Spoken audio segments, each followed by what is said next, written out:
Let's get some prize picks in today, guys. Last night's slips went 0-2. We had this first one here with Rudy Gobert, who did not end up playing. Mike Conley hit his assist line, but then the correlation stack here on CS2 went the opposite direction. So you could see they both went under from the same game rather than over. Then for the actual two NBA picks, I went with Anthony Edwards on his over 2.5 3-points made. Did not cash, as you could see, only got 1 3-pointer. And then Josh Hart absolutely popped off. I still stand by that it was a good pick, but it's okay to still take unders on players that are hot. Kind of mean revert to where they were throughout the season. As you can see with that Nemhard pick that I warned you guys about yesterday, he did go under that 17.5 PRA. Yes, he barely went under at 17, but I said it was still a risky play, even though he was past 6, I think, on that over 17.5. Then his last correlation stack did not hit. One guy went over, one guy went under, and that's going to happen. It's not every time that these guys are going to go within the same direction, but it goes in the same direction enough times for it to be profitable. So we'll get onto the board today. For the first time, I'm going to do something a little bit different and go with a full MLB stack on this 4 power. So the first thing you want to do is go over to MLB Live and grab the pitcher. So it's going to be from the same game. In this game, I'm going with this Pirates versus Angels game, and I'm actually going to be fading the Angels. So I'm taking Quinn on his over 1.5 pitcher strikeouts. This pitcher normally plays about 4 to 5 innings, and his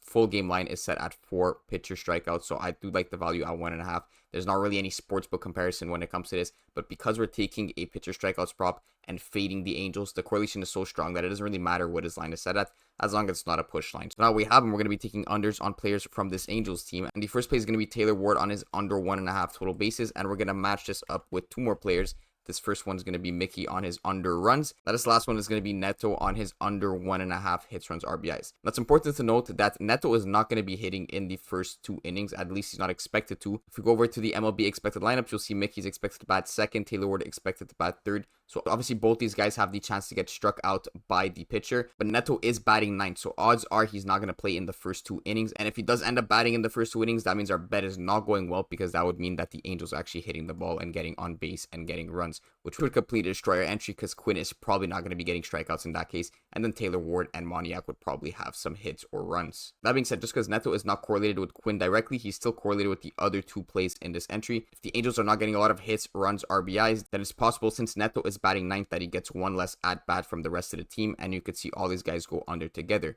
Now, on top of that, I went for this under approach because of the juice on these specific players. You see that Taylor Ward has some pretty decent juice towards the under here at minus 130. And the same thing if we go and check Mickey on his runs. He has juice towards the under at minus 140. So even heavier than that Taylor Ward juice. Not only are we getting amazing juice towards the unders on all 3 of these players, all 3 of them are correlated together and correlated with the pitcher on the opposing team. This is about as good as a 4-man that you could possibly get, and it still pays that 10x with no payout shifts. So this is the first sip, and we're getting into the second sip right away. As usual, straight into the NBA. I'm going with 2 players from OKC. The first one is going to be Shea on his over 5.5 assists, and I'm going to be stacking this, of course, with someone who is heavily assisted. That's going to be Lou Dort on his over 10.5 points. He has cleared this in 3 out of the 4 games versus the Pelicans, and he's been shooting pretty consistently. Nothing too crazy outside of his averages, which I like to see. It's not like he's riding really hot and he's only clearing this because he's hot. No, he's actually just playing consistently. Shea, on the other hand, has not been clearing his line as often, but it's all good. It's looking like the sportsbook are favoring Shea on his over 5.5 assists here at minus 125, and you're going to see something similar for Dort's points here at minus 125. On top of the juice, the reason I'm taking Dort instead of someone like Jalen Williams or something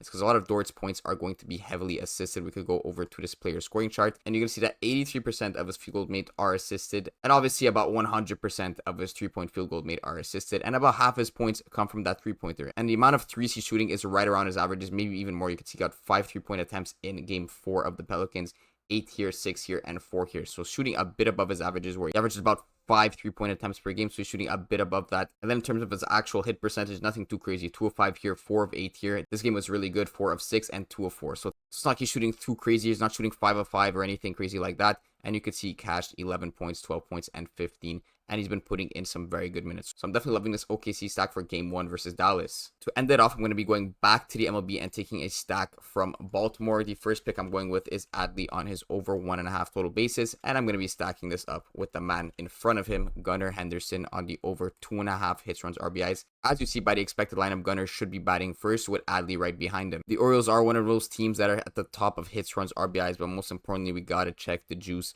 So let's scroll down right here to Gunnar Henderson, minus 125 towards the over on the hits runs RBI prop. If we go over to Bet365 and check Adley on his 1.5 total bases, he does have juice towards the over at minus 125. Now these props on their own are not great to throw into a 4 power, but because they're correlated and these guys are batting right next to each other, it's very likely that Adley is running Gunnar in, or someone behind both of them is running them in, meaning maybe Gunnar gets a single, Adley gets a hit, so he runs to first and Gunnar runs to second, and then someone behind him runs both of them in. That would give a total base for Adley. That would also give a hit and an RBI for Gunnar. Then they would only need one more hit each for the rest of the game to catch both of their props. Then of course there's also the scenario where Gunnar gets on base, Adley gets a homer or a double, and then he catches this prop very easily, and Gunnar again is still at that 2 out of 2.5 on the hits runs RBIs. So very correlated props there, and then a nice stack on OKC. Let's lock both these slips in for tonight.